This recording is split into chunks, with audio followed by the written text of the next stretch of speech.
Hello students, good afternoon.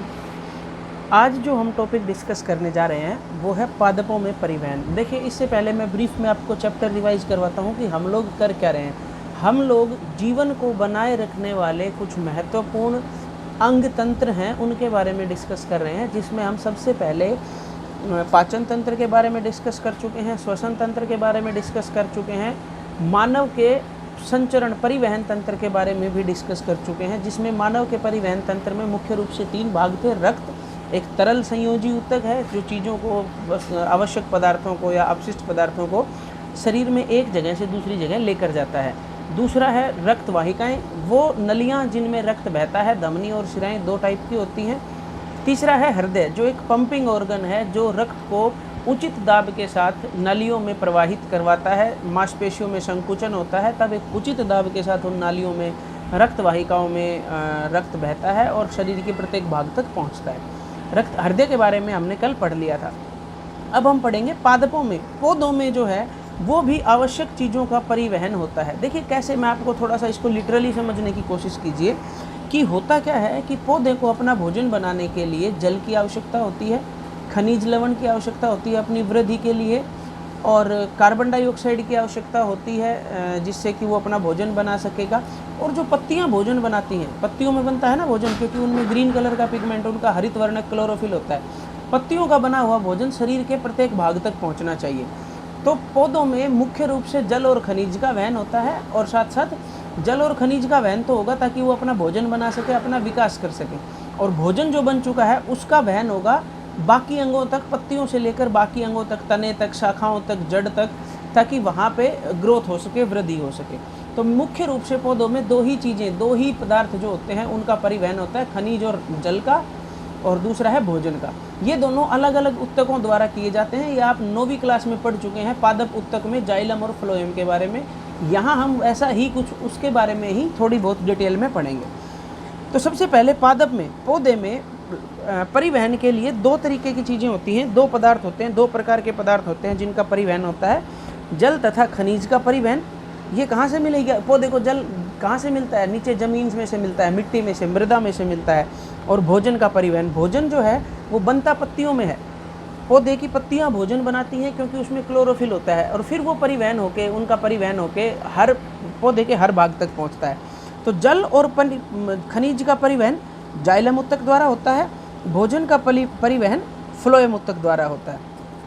Xylem ऊतक जो है वो जल और खनिज का परिवहन यानी कि कैसे करता है? देखिए, जाइलम ऊतक क्या करेगा, पौधे की जो जड़ें हैं, जड़ों में भी जाइलम ऊतक होता है, तनों में भी जाइलम ऊतक होता है, शाखाओं में भी जाइलम ऊतक होता है, पत्तियों तक पहुंचता है। अल्टीमेटली लास्ट में जो पौधा जड़ों के माध्यम से जल और खनिज लवण को अवशोषित करता है, वो फाइनली पौधे की पत्तियों तक पहुंचता है, जहां वो पौधा अपने लिए भोजन बना सकता है।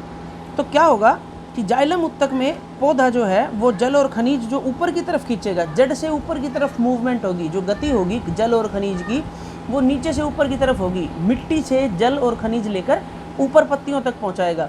और भोजन में क्या होगा? पत्तियों में भोजन बन रहा है, ऊपर भोजन बन रहा है, वो शाखाओं तक भी जाएगा, मतलब साइड की दिशाओं में भी जाएगा जो शाखाएं फैली हुई हैं, और नीचे तने की तरफ और जड़ की तरफ भी आएगा। तो जल और खनिज का परिवहन तो सिर्फ एक ही तरफ होता है, नीचे से ऊपर, और जो भोजन का परिवहन है वो हर दिशा में होता है, दाएं बाएं ऊपर नीचे सब जगह, ताकि भोजन सब जगह पहुंचाया जा सके। तो जाइलम ऊतक जो जल और खनिज का परिवहन करता है, जल और खनिज को जड़ों से खींचता है जाइलम ऊतक, वो 2 तरीके के माध्यम से होता है। वाष्पोत्सर्जन के माध्यम से।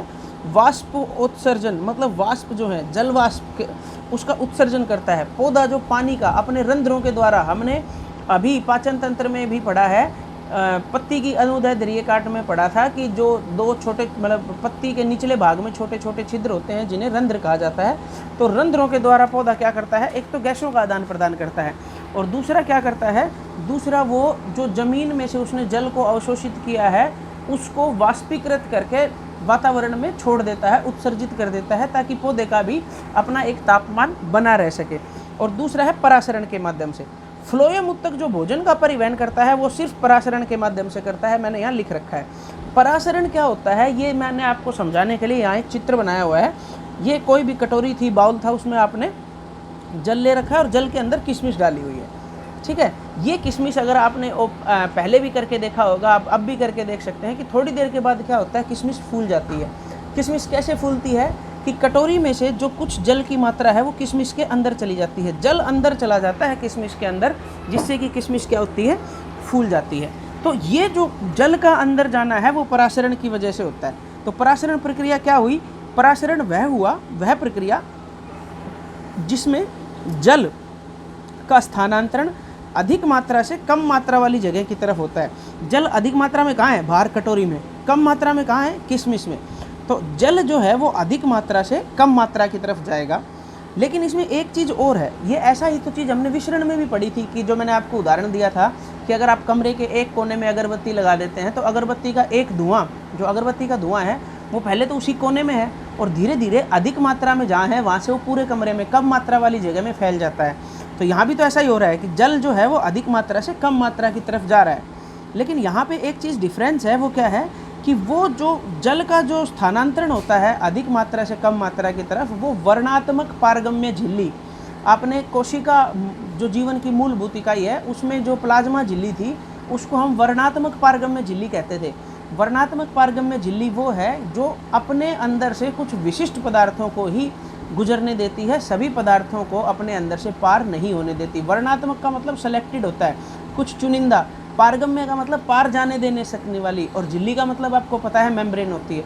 तो कुछ चुनिंदा चीज़ों को ही जो अपने अंदर से गुजरने देगी उसको हम वर्णात्मक पारगम्य झिल्ली कहते हैं। तो ये किशमिश के ऊपर की परत है, कुछ किशमिश में भी बहुत सारी कोशिकाएं हैं, जो ऊपर की परत है वो वो क्या है, वो वर्णात्मक पारगम्य झिल्ली है।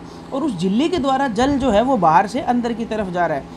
तो वर्णात्मक पारगम्य झिल्ली इस परिभाषा में लिखना जरूरी है, जल अधिक मात्रा से कम मात्रा वाली जगह पर जाएगा और साथ साथ वर्णात्मक पारगम्य झिल्ली में से होते हुए जाएगा। इस प्रक्रिया को हम क्या कहते हैं, परासरण कहते हैं। आगे पढ़ते हैं, जल का परिवहन होता कैसे है। तो सबसे पहले आपको पता है, हमने पहले भी पढ़ा है कि पौधे को अपना भोजन बनाने के लिए किन कच्ची सामग्रियों की आवश्यकता होती है, खनिज की, जल की, कार्बन डाइऑक्साइड की और प्रकाश की। क्योंकि क्लोरोफिल, पौधे की हरित पत्तियों में क्लोरोफिल तो उसके पास होता ही है। तो ये आपको पता है कि जो जल का परिवहन, जल जो पौधे को अपना भोजन बनाने के लिए खनिज की आवश्यकता होती है, जल की, कार्बन डाइऑक्साइड की और प्रकाश की। प्रकाश उसको सूरज से मिलता है, कार्बन डाइऑक्साइड को वो जो पत्तियों में छोटे छोटे छिद्र होते हैं जिन्हें आप रंध्र कहते हैं, वो वहाँ से अवशोषित करता है वातावरण में से ही। और खनिज और जल जो हैं वो पौधे को जड़ से मिलते हैं, ज़मीन में से मिलते हैं, जड़ों के द्वारा अवशोषित करता है। ठीक है, यहाँ देखिए आगे है कि जब जल तथा खनिज पौधे जमीन से अपनी जड़ों द्वारा प्राप्त करते हैं, जल व खनिज पदार्थों का जड़ों से पत्तियों तक परिवहन जाइलम उत्तक द्वारा होता है। जल का देखिए, जैसे जल और जैसे जाइलम, आप याद रख सकते हैं इसको। जैसे जल भी होता है और जैसे जाइलम भी होता है। आपको याद रहेगा कि जाइलम उत्तक से जल का परिवहन होगा और जल में ही तो खनिज लवण घुले हुए होते हैं। तो जो खनिज लवण भी हैं वो भी जल के साथ साथ क्या होंगे, ऊपर की तरफ प्रवाहित होंगे, ऊपर की तरफ उनका परिवहन होगा। गुरुत्वाकर्षण के विपरीत जल का परिवहन कैसे होता है। आपको पता है कि पृथ्वी हर चीज़ को अपनी तरफ खींचती है।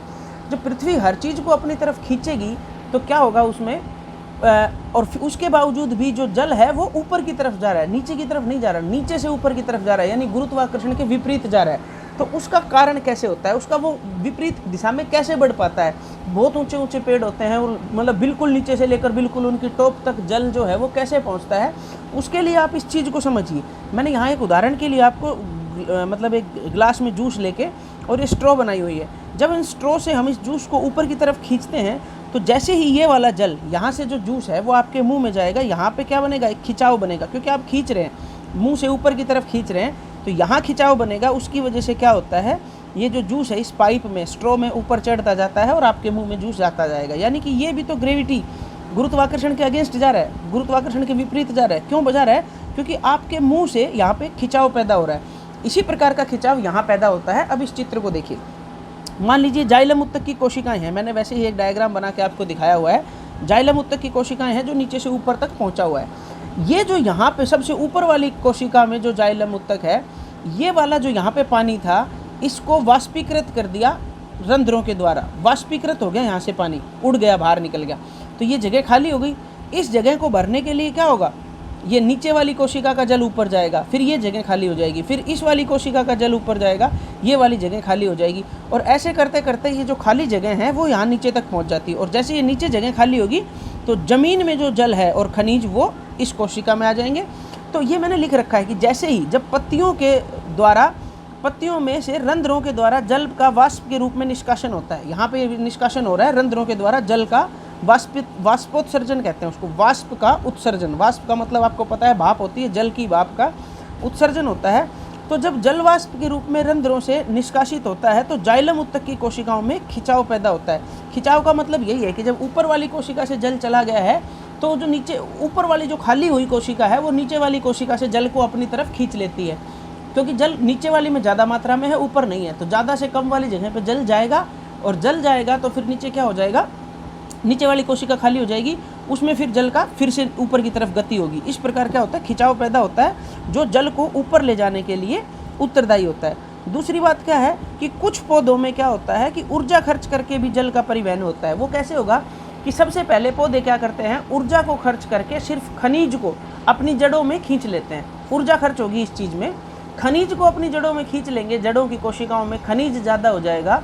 तो उसके बाद क्या होगा, उसके बाद ये होगा कि जल को भी अधिक मात्रा, अब जल की कहाँ है, बाहर है, और खनिज ज़्यादा हो गए अंदर, तो उसको बैलेंस करने के लिए, उसकी सांद्रता को बराबर रखने के लिए, उनकी मात्रा को बराबर रखने के लिए जल जो है वो अपने आप जड़ों के अंदर खिंच जाता है, खिंचाव की वजह से चला जाता है।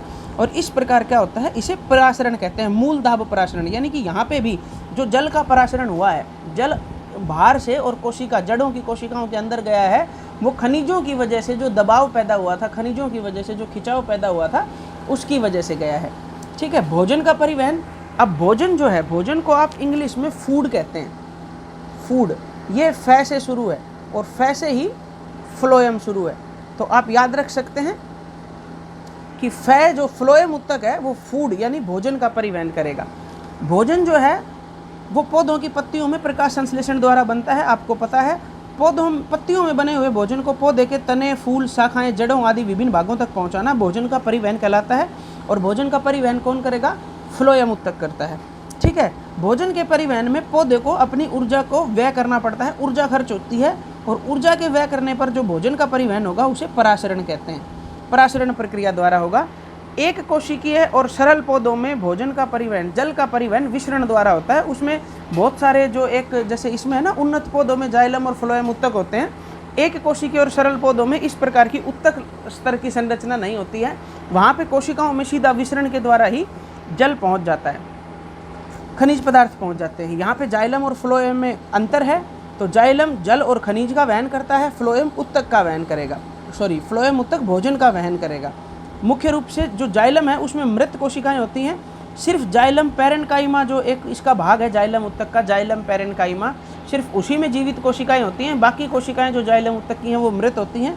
फ्लोएम उत्तक की कोशिकाएं जीवित कोशिकाएं होती हैं। जो जाइलम उत्तक है वो तने के मध्य भाग में होता है, बिल्कुल बीचों बीच स्थित होता है।